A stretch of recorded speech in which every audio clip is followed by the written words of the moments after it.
안녕하세요. 저는 성북구에 거주하고 있는 30대 중반의 여성입니다. 아이는 없고 동갑내기 남편이랑 결혼해서 산 지가 벌써 2년인데요. 아직 아이가 없기에 신혼이라고 해도 될 만한 이 시기에 참 얼굴 붉힐 만한 일을 겪고서는 한 방을 크게 날린 후 이렇게 속이라도 털어보고자 사연을 적어보려고 노트북을 켰습니다. 저는 강남에서 태어나 고등학교 때까지 그곳에서 학교를 다녔습니다. 부모님께서는 집 근처에 건물도 가지고 계셨고 부동산 대산 외에도 수입이 좋은 전문 직종을 가지고 계셨어요. 그 덕에 남들 앞에서 돈 때문에 기죽거나 창피해 본 적은 없었습니다. 오히려 주변에 있던 친구들이 모두 비슷한 수준의 집안이었는지라 이게 평범한 건 줄 알고서 살았어요. 집집마다 건물이 몇 채씩 있고 학생인데도 부모님께 몇십만 원 혹은 몇백만 원까지의 용돈도 잘 받는 그런 일상이 말이죠. 돈 걱정 하나 없이 살면서도 내 인생을 잘 살아보고 싶은 욕심에 공부도 열심히 했고요. 그렇게 살다 보니 좋은 대학에서 좋은 직장까지 가고는 지금의 남편을 만나게 되었죠. 제가 다니는 직장은 대기업이었고 남편과는 사내 연애를 했습니다. 나이도 동갑이고 같은 동기였는지라 부딪힐 일이 많았는데 그렇다 보니 자연스럽게 좋아하는 감정이 생겼던 것 같아요. 서로의 부모님께 연애 사실을 숨긴 채로 교제를 좀 오래 했었고 그러다가 결혼 정년기이던 때에 제가 먼저 결혼 얘기를 꺼냈답니다. 결혼이 하고 싶다고 말이죠. 남편도 대기업을 다니니까 학교 다닐 때의 성적이며 노력이 보증이 되는 것이다 싶었고 제가 겪어보며 느낀 성격도 참 괜찮았기 때문에 나쁠 게 없다 싶었어요. 무엇보다 저는 맞선을 보고 결혼을 한다는 것 자체가 싫었는지라 지금 당장 좋은 감정을 가지고 남편과 쭉 배우자로 살고 싶은 욕심도 있었답니다. 저희 부모님께서도 연애 결혼을 적극 찬성하는 입장이셨고요. 실제로 저희 오빠도 같은 대학에서 커플로 지내던 언니랑 쭉 연애를 하다가 결혼했거든요. 이런 부분에 있어서는 자유롭게 내버려두는 편이셨는지라 저도 누굴 만나서 결혼해야 하는지에 대해서 큰 부담이 없었답니다. 그때부터 한두 번씩 시어머니를 배웠어요. 처음 만났을 때부터 저희 부모님이 뭘 하시는지에 대해서 물어보시더라고요. 가만 옆에서 듣고 있던 남편까지 너무 노골적이지 않냐며 애써 웃어 보이려 했을 정도로 대담했습니다. 그래서 솔직하게 말씀드렸습니다. 다들 전문직에 종사하고 계시다고요. 건물이 있는 것까지는 말씀을 드리지 않고 그저 좋은 직업을 가지고 계시다는 것, 그리고 강남에 살고 있다는 것만 말씀을 드렸는데요. 어머님 눈이 동그래지던 것이 잊혀지지 않습니다. 또 많은 며느리가 굴러들어왔다는 것 마냥 좋아라 하는데 그걸 보고 사람이 못나 보인다는 생각이 처음 들었어요. 하지만 그런 시어머니를 보며 부끄러워 어쩔 줄 몰라 하는 남편을 보니 또 동시에 사람이 참 안쓰럽다는 생각도 들더라고요. 어떻게 보면 제가 남편과 결혼을 한 가장 큰 이유는 떳떳하다고 생각하지 못하는 부모님으로부터 떨어져서 저랑 더 가까이 지내며 좋은 걸 많이 보여주고 싶다는 욕심에서였을지도 모르겠네요. 그렇게 결혼을 했고 저희는 신혼집을 송동구로 자리 잡았습니다. 남편이랑 직장 위치가 같아서 위치를 알아볼 이유는 없었고요. 젊은 사람들 틈에서 성동구가 핫한 동네이기도 했고 여기에 괜찮은 아파트 단지가 있어서 이리로 신혼집을 구하게 되었어요. 친정에서 조금 떨어져 독립된 생활다운 걸 해보고도 싶었고요. 그때도 저희 시어머니는 강남에 살던 애가 강남에 신혼집을 구한 게 아니라 성동구가 있는 강북에 구한다면서 제게 이상하단 말을 반복하셨습니다. 정작 본인이 강북에 살고 계시면서 자기 입으로 왜 강북에 살려 하는지 한심하다는 표현까지 하시더라고요. 정말 시어머니가 돈을 밝히신다는 걸 이 대목에서 알 수 있었죠. 저는 정작 강남에 살면서 어디가 더 좋고 나쁜지에 대해 한 걸음조차 해보려고 한 적이 없었거든요. 그게 얼마나 부질없는 생각인지를 잘 알았으니까 말이죠. 하지만 어머님은 신혼집 위치부터 문제를 삼으며 은연중에도 몇 번이고 말씀하셨습니다. 넌 돈도 많은 애가 왜 그러니? 라고요. 돈이 많은 집의 딸이라는 것도 충분히 인지를 하고 계셨어요. 건물 얘기를 단 한 번도 얘기를 해본 적은 없었지만 이미 강남에 사는 것만으로도 돈이 많은 집안이라고 생각을 하시고서는 제게서 꼭 뭔가가 나오기만도 바라셨답니다. 명절 용돈을 드리던 날에도 100만 원을 현금으로 뽑아 두 분께 드렸는데 어머님이 그러시더라고요. 왜 현금을 둘한테 동시에 주냐고 말이죠. 돈도 많은 애가 왜 각자한테 100만 원씩 줄 생각을 안 하고 한꺼번에 100만 원으로 통을 치려하냐면서 괜히 농담 반 진담 반이라는 듯 눈을 흘기시는 겁니다. 황당했죠. 준 사람의 성의를 먼저 생각하는 게 아니라 얼마를 주는지 금액부터 확인을 하셨으니 말이죠. 그때도 남편이 옆에서 무지하게 쪽팔려 하면서 엄마 왜 그래? 라고 무안을 준 덕분에 제가 조금은 화를 덜 느낄 수 있었는데요. 만약 남편이 뭐라 말도 않고 가만히 지켜보고만 있었더라면 제가 꼼짝없이 100만 원을 더 꺼내 시어머니께도 따로 드려야 할 상황이었답니다. 그뿐이게요. 저는 저대로 돈 100만 원을 드리며 고맙다는 인사 한마디조차 받지 못할 게 뻔했었죠. 어머니께서 받는 걸 너무나 당연하게 생각을 하셨으니까요. 이런 사소한 점들을 살면서 굉장히 크게 다가오긴 했습니다. 내가 사랑하는 남자의 어머니이신데 속물이고 볼수록 별로인 것이 언젠가는 같이 지내면서 갈등이 터지겠구나 싶었죠. 그래서 저는 저대로 이왕이면 뭘 주려고 할 적에도 쓴소리를 듣지 않기 위해서 시어머니랑 시아버지께 따로 선물을 드리기 시작했고요. 먼저 조심하면서 선물 하나 주는 것도 시어머니 입장을 생각하며 살다 보니 저랑은 너무 맞지 않았어요. 전 돈 하나를 쓰더라도 그렇게 재미와 써본 적이 없었는데 이게 언젠가부터 어머님 때문에 눈치를 보고 이것저것 재는 게 많아졌거든요. 그러던 중 시댁이 아닌 친정에서 먼저 일이 생겼죠. 문제가 생기더라도 시어머니라 문제가 생길 것이라 생각을 했는데 친정엄마가 갑작스러운 사고로 세상을 떠나셨습니다. 사고가 난 후에도 한 달 가까이로 누워 계시다가 결국 세상을 뜨셨어요. 그 한 달간 저는 직장을 그만뒀고 아빠도 일이고 뭐고 다 내팽개치고 온 가족들이 나서서 엄마가 깨길 바라며 버텼습니다. 그렇게 지옥 같은 시간이 지나버렸죠. 잘 살기만 하던 저였는데 갑자기 떠나버린 엄마 때문에 인생의 모든 게 바뀌었다고 해도 과언이 아니었고요. 저도 정신줄을 놓고 산 게 몇 개월이었고 저희 아버지도 마찬가지셨습니다. 다행히 아빠는 일을 쉬어도 수입이 있으셨기 때문에 먹고 살 문제까지 겪진 않았지만 돈의 여부를 떠나서 우리 가족들에게 닥친 이 시련을 적응하느라고 모두가 날이 선 채 살았어요. 누구 하나라도 잘못 건드리면 눈물바람이 확 터져버릴 것 같은 상태로요. 그 어느 누구라도 친정엄마를 잃고 나서 금방 제정신으로 살 수 있는 사람이 없을 겁니다. 저는 적어도 그랬어요. 그 바람에 남편도 말 한마디 잘못하면 제가 눈물을 흘릴까 싶어서 웬만하면 농담 하나도 조심하면서 지냈었고요. 근데요, 이 상황에 시어머니가 등장을 하셨어요. 나락으로 떨어져 가는 것만 같았던 제 인생에 도장을 찍듯이 시어머니가 등장을 하신 거죠. 더 나락으로 떨어뜨리겠다는 듯이 말입니다. 시어머니는 저희 엄마가 병원에 실려갔던 그 순간에도 요란하게 오도방정을 떠셨어요. 보통 사돈이 사고 나서 병원에 실려갔다고 하면 상태는 어떤지, 괜찮은지, 당사자인 저는 어떤지에 대해서 막 물어보잖아요. 걱정이 돼서 말입니다. 그런데 시어머니는 전혀 그런 질문이 아니었어요. 가장 먼저 저희 아버지에 대해서 물어를 보셨죠. 그것도 아버지의 위치 그리고 직업에 대해서 말입니다. 아버지는 어디 계시니? 지금 병원에 계신다고 하니? 그럼 아버지는 직장은 어째? 라고요. 참 요상하다 싶었죠. 이게 이 상황에서 물어볼 만한 질문인 건가 싶어서요. 하지만 어머님의 관심사는 그 후로도 한결같이 저희 친정아버지셨습니다. 친정아버지에 대해서는 그 누구보다도 궁금한 게 많아 보이셨어요. 엄마가 위중하실 때에도 엄마의 건강을 걱정하시기보다는 아빠의 직장과 그 재직 상태를 걱정하셨고요. 한 번은 그러시더라고요. 엄마가 돌아가시지도 않았는데 아버지 외로워서 어쩌냐고 말입니다. 이 얘기를 듣는 순간에는 정말 미치는 줄 알았어요. 이건 정말 아니지 않나 싶어서요. 하지만 어머님은 질문을 하는 데 있어서 눈치 보는 것도 없으셨고 저희 엄마가 급기야 돌아가시자 본격적으로 본색을 드러내셨답니다. 외로워서 어쩌냐고 물어보고 걱정하던 저희 아버지 옆에서 새로운 배우자를 알아보기 시작하신 거죠. 사별한 지 얼마나 되었다고 벌써 말입니다.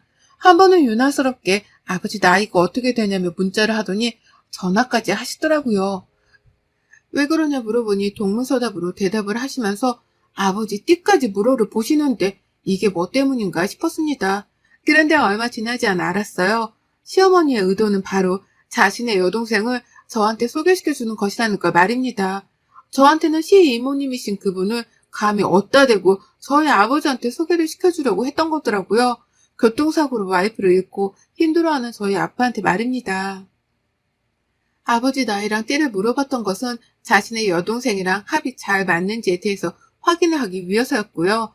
저한테는 조금씩 아버지가 외롭지 않겠냐는 말로 티를 내고는 계셨지만 뒤에서는 아주 계획적으로 준비를 하고 계셨더라고요.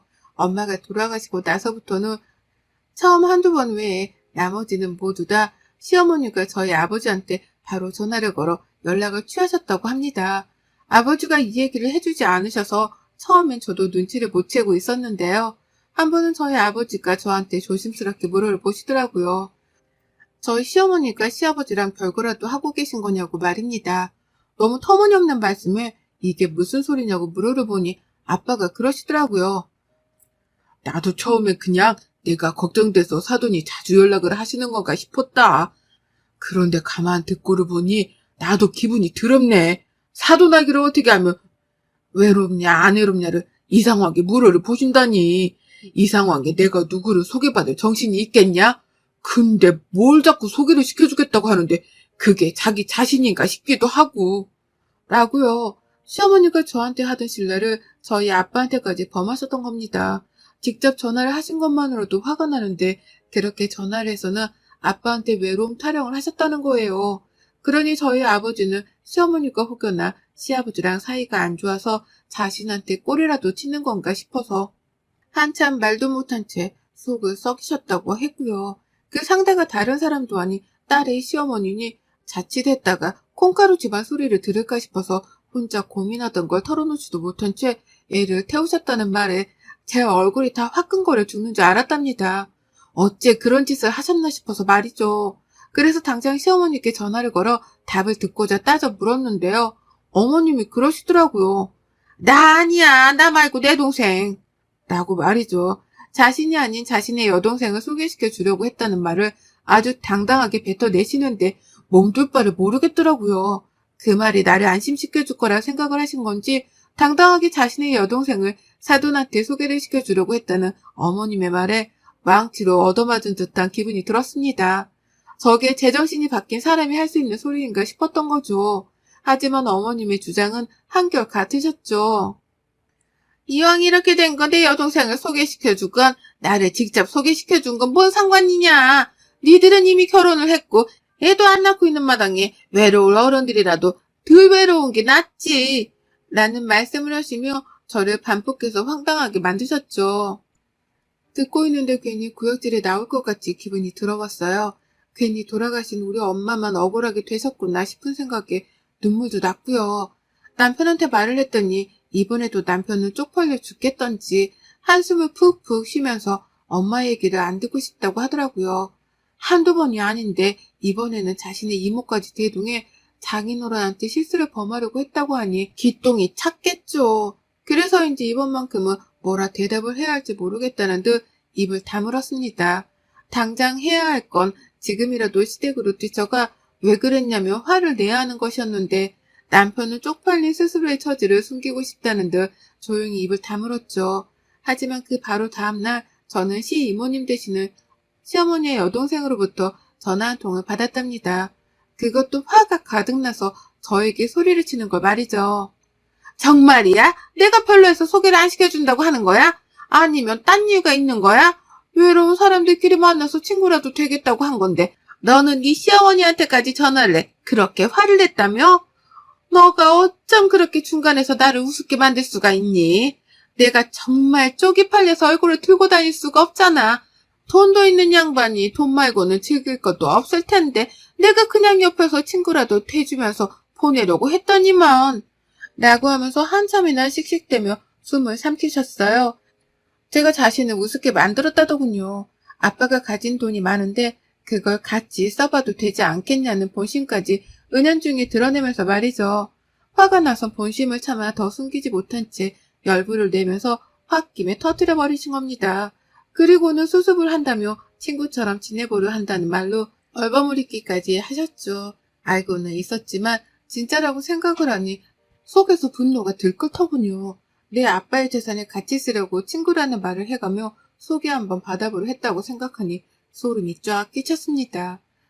사별한 지 얼마 되지도 않았고 더군다나 시어머니 여동생을 소개시켜 주는 거라면 제가 제 전 재산을 가지고서라도 뜯어 말리는 게 당연했는데 시이모님은 그걸 전혀 이해하지 못하셨어요. 제 입장 자체는 안중에 없으니 시어머니랑 함께 자매가 그딴 짓을 벌인 것이었겠죠.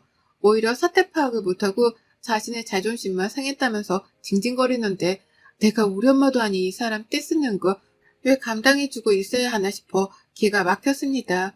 그래서 저도 더는 못 참겠다며 폭탄 발언을 했습니다. 진짜 더러워서 못 들어주겠네. 지금 쪽팔리기 누군데 어따 대고 자존심이 어쩌네를 들먹이세요? 우리 아빠 재산이라도 탐나서 어떻게든 빈자리를 채워보려 하신 것 같은데요. 그럴 일은 절대 없습니다.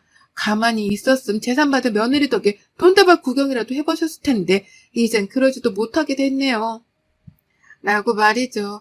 그리고는 끝에 이 말을 강조했어요. 남편이랑은 오늘부로 별거에 들어갈 테니 주워 데리고 살던 구워 삶던 알아서 하세요. 시어머니께도 제가 지금 당장 전화해서 말씀드릴게요. 라고요. 그리고는 전화를 끊었습니다. 말한 대로 시어머니께도 당장 전화를 걸었고요. 집으로 찾아오겠다는 시어머니를 말려가면서 오늘부로 남편은 집에서 내쫓는다는 통보를 했어요. 어차피 명의도 제 명의였고 결혼하면 제가 들고 온 살림살이가 더 많은 집이었기에 남편이 자기 것이라고 주장하며 들고 나갈 수 있는 건 아무것도 없었습니다. 그걸 잘 아는지 시어머니도 제가 별것까지 하겠다고 나오니 당황하고 겁을 먹고서는 그제서야 저를 살살 달래기 시작하셨어요. 처음엔 뭐 이런 문제로 화를 내고 죄 없는 남편이랑 별것까지 하냐고 따지시더라고요. 그래서 제가 어머님 때문에 어머님 아들 와이프한테서 쫓겨나는 거니까 평생 죄책감 가지면서 사세요. 라고 말을 했거든요. 그러자 그때부터 태도를 완전히 바꾸시더라고요. 죄 없는 당신 아들이 이 상황에서 무슨 죄냐고 한참 어르고 달래더니만 나중에는 아들 얼굴을 못 보겠다면서 한 번만 자신의 입장을 생각해달라 매달리셨습니다. 그리고는 이내 제가 남편 짐까지 싸서 현관 앞에 놔두고 사진을 찍어보내니 어머님이 얼마 지나지 않아 집으로 찾아오셨어요. 이미 남편도 저한테서 연락을 받고는 화를 풀어준다며 연락을 해오던 중이었는데요. 시어머니는 아예 놀란 마음을 부둥켜 안고는 집까지 찾아오셨더라고요. 저를 말려보겠다고 말입니다. 별거를 시작하면 이혼을 하는 건 한순간이라며 놀란 마음을 달래며 마음을 좀 바꿔보라고 몇 번이고 달래셨어요. 밖에 놔둔 짐을 집 안으로 들고 오겠다고 씨름을 하는 바람에 제가 얼떨결에 그만 좀 나대라고 소리까지 질러버렸고요. 그러자 그제서야 가만히 소파에 앉아 제 눈치를 보시더니만 급기야 무릎까지 꿇으시더라고요. 내가 이렇게 부탁한다. 다시는 니네 아빠한테 외롭냐고 전화 안 할 테니까 이번 한 번만 봐줘라.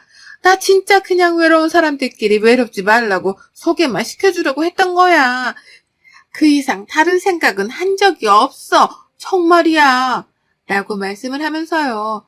자기 아들 인생을 자기 때문에 망칠까 싶었는지 이대로는 그냥 갈 수가 없다며 몇 번이고 부탁을 하는데 저도 보고 있자니 안쓰럽긴 했습니다. 시어머니 입장도 이해가 갔거든요. 돈 많은 며느리 덕에 그간 용돈도 더 받아보고 돈으로 생색내는 소리를 잘도 해가면서 혜택을 받아왔었는데 영원할 것 같았던 황금 거의 며느리가 자신의 아들을 집에서 내쫓겠다는 특단의 조치를 취했으니 얼마나 무서웠겠어요. 당장 눈앞에서 아무것도 하지 못한 채 황금 거위를 잃을 수도 있다는 생각이 말입니다. 그런 어머님의 마음을 너무나 잘 알았기 때문에 저는 이 상황을 조금 더 이어가 보기로 했어요. 이왕이면 저도 무릎까지 꿇고는 당신 체면과 당신 아들 인생을 구제해달라고 비는 어머님의 모습에 용서라는 걸 했었을 텐데요. 아무리 생각해도 타이밍이 정말 화가 났습니다. 우리 엄마 돌아가시고 난 후 바로 아빠를 여자한테 소개시켜주려고 했다는 그 사실, 그 여자가 다른 사람도 아니고 자신의 여동생이었다는 그 사실을 저는 100번 이해하려 했지만 단 한 번도 이해하지를 못했어요. 그래서 결국 제 손에서 시어머니의 이 더러운 버릇을 단단히 고쳐줘야겠다고 다짐을 했고요. 낭떠러지로 떨어지는 듯한 아찔한 가르침을 얻길 바라는 마음에 남편하고는 진짜로 별거를 선언했어요. 원래도 진짜였지만 시어머니를 생각해서라도 더욱 독한 마음으로 시어머니를 칼같이 잘라내고자 한 거죠. 시어머니를 쫓아낸과 더불어 어머님이 들고 온 남편 짐가방도 도로 밖에 던져버렸습니다. 문을 걸어 잠궈 버리니 남편은 당연히 퇴근하고 나서도 집 안으로 들어오지 못했고요. 남편이 퇴근하는 시간에 시어머니가 남편이랑 같이 집으로 찾아와서는 또 용서를 구하시더라고요. 물론 집으로는 들어오지 못한 채 집 밖에서 한참이나 씨름을 하며 말이죠. 하지만 저는 그 두 사람을 끝까지 집으로 들어오게 하지 않았어요. 그리고 나니 제가 원하는 그림이 만들어지더라고요. 남편은 시어머니를 향해 원망을 하기 시작했습니다. 가만히 있던 자기가 왜 집에서 쫓겨나기까지 해야 하냐면서 시어머니를 향해 엄청나게 원망을 하더라고요. 시어머니는 그런 남편 옆에서 미안해 죽겠다면서 몇 번이고 사과를 했고, 나중에는 시아버지까지 저희 집을 찾아와서 같이 저를 말려보겠다고 나섰는데요. 전 싸그리 무시를 했습니다. 이번 목적은 시어머니의 잡스러운 그 머릿속을 싸그리 비워드리는 것이었기에 할 수 있는 만큼 독하게 나서보기로 했어요. 그리고 지금은 남편이 저한테 쫓겨나 집을 나간 지 일주일이 좀 넘어가고 있습니다. 저는 얼떨결에 별거를 일주일이 넘게 하고 있고요. 매일같이 오는 남편 전화, 남편의 문자, 그리고 시어머니의 문자에 더불어 시이모님의 문자까지 오만 사람들의 사과하겠다는 말을 들어가면서 일주일을 버텨가고 있어요. 이대로라면 당장 이혼을 해도 문제가 없긴 하지만 시어머니 말씀대로 남편은 아무 잘못한 게 없기 때문에 조금 더 버티다가 남편만 조용히 집으로 데려올 예정이랍니다. 그러면 남편도 알아서 살살 길 것이고 시어머니도 더는 찍소리를 못하겠죠. 시이모님은 원래 연이 없던 사람이었으니 더욱 소리 소문 없이 살 테고요. 가만히 있었더라면 며느리가 받아낼 부모 재산으로 용돈 한 번이라도 더 받아보면서 누이 좋고 매부 좋은 채로 살았을 텐데 왜 엄한 우리 아빠를 시이모님이랑 연결시키러 나대다가 엎어졌는지 저는 알다가도 모르겠습니다. 그 바람에 말실수한 걸 되돌려보고자 며느리한테 사과하는 걸로도 모자라 한 번만 봐달라고 무릎까지 꿇으셨으니 말이죠. 얼마나 스스로도 속으로 비참하고 답이 없었겠냐고요.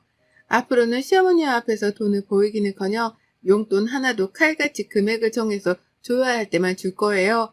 경조사 같은 날에만 말이죠.